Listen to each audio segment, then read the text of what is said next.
उत्तर प्रदेश में cough syrup पर ऐसी सियासी टक्कर हुई जिसकी गूंज लगातार तेज होती जा रही है। दो नेता आमने सामने हैं। एक तरफ आरोपियों की ताबड़तोड़ गिरफ्तारी हो रही है, दूसरी तरफ अखिलेश यादव बनाम धनंजय सिंह की सियासत तूल पकड़ती जा रही है।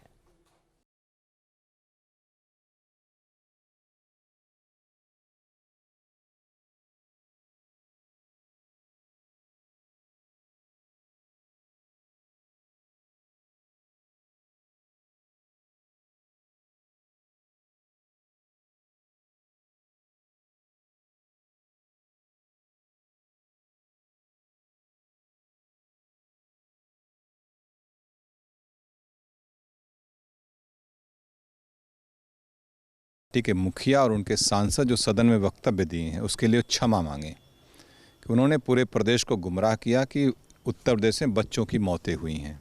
और जो लोग भी उनके प्रोपेगेंडा करने में, जो तमाम उनके सोशल मीडिया हैंडलर लोग थे, जो उनके एजेंट के रूप में काम कर रहे थे,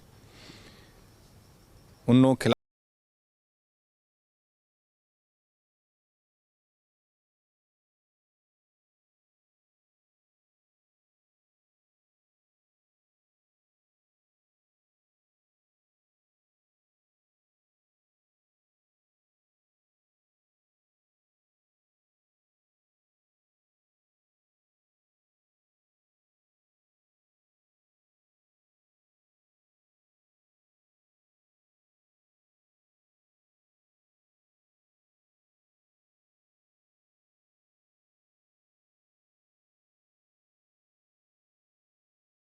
जड़ते हुए जौनपुर के माफिया नंबर 1 की बात कही थी।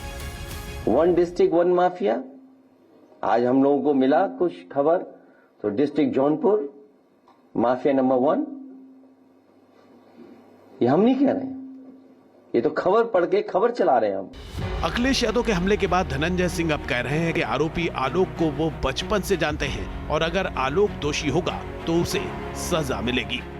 आलोक को मैं बचपन से जानता हूँ, पारिवारिक संबंध, उसका बड़ा भाई मेरा मित्र रहा है, वो सब इंस्पेक्टर है यहाँ यूपी पुलिस में, और कहीं वो नहीं है। उसने कोई एजेंसी बना ली थी होलसेल की, किसी कुछ अपने साथियों को गुमराह होके। उसमें अगर इलीगल ट्रेडिंग हुई है उस पर ईडी जांच कर रही है, एसआईटी जांच करेगी, सीबीआई हो जाती है सीबीआई जांच करेगी, उसमें क्लैरिटी आ जाएगी सारी चीज़ों की। अखिलेश यादव ने पूछा है कि कफ सिरप के आरोपियों पर बुलडोजर कब चलेगा। अखिलेश बेजा आरोपों के लिए माफी मांगे। Team news nation. आपके मोबाइल पर तुरंत आएगी ब्रेकिंग न्यूज। स्क्रीन पर सबसे पहले दिखेगी बड़ी खबर। देश दुनिया की हर खबर एक जगह। अब आपके मोबाइल पर तुरंत फटाफट इंस्टॉल कीजिए न्यूज़ नेशन ऐप और रखिए खुद को अपडेट।